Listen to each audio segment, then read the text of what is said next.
चिठ्ठी आली. कोण तर म्हणतोय मन की खोटा गुन्हा दाखल केला म्हणणे.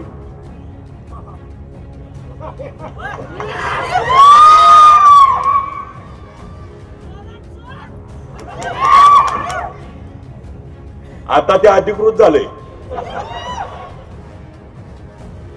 करकमवासियांना माझी नम्र विनंती आहे, करकमच्या नगरीतल्या सगळ्यांनी सत्सद विवेक बुद्धीनं स्वतःच्या छातीवर हात ठेवून विचार करा.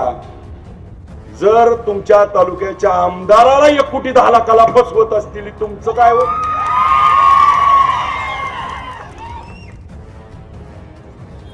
तालुक्याच्या आमदाराला 1 कोटी 10 लाखाला ऑनलाईन फसवती ती. करकम मध्ये येतानाच गाडीत बसवायची,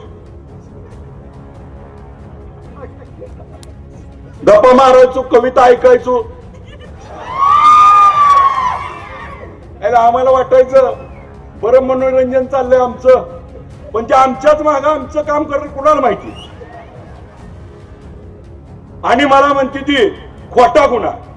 जर लय बोलला उद्या सीसीटीव्ही पाठवतो. कुठं होता, लॉज कुणाच्या नावावर होत, कोण कोण होत, काय काय झालं, मी आजपर्यंत ह्याच्यावर बोललो नव्हतो. पण जर माझ्याशी बोलायला जाल, बरं मी सरळ चाललोय, जाऊ द्या ना मला. मी जर तिरकं बघितलं तरी तुमचं काय खरं नाही. आणि बघा दादा, तुम्ही काय ह्यांच्या बुरट्यांच्या राठी लागलाय, दम देते आयला. आमदार आहे मी, आणि उतू दावा यांना कुणाला गावलो नाही. आणि मी आपल्या निमित्तानं समोर पोलीस स्टेशन ऐकते. याद राखा, जर करकमच्या एकाला जर धक्का लागला,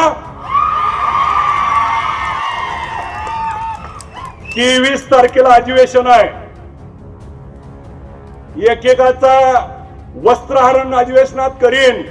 करकम मधली दहशत जर त्या ठिकाणी मुक्त नाही झाली, उद्याच्या प्रचारात कोण कुणाला डोळा मारतय, कोण कुणाच्या खांद्यावर हात टाकतय, दम देतय, जर बघितलं तर कुणाची खैर करणार नाही, एवढाच लक्षात ठेवा. अरे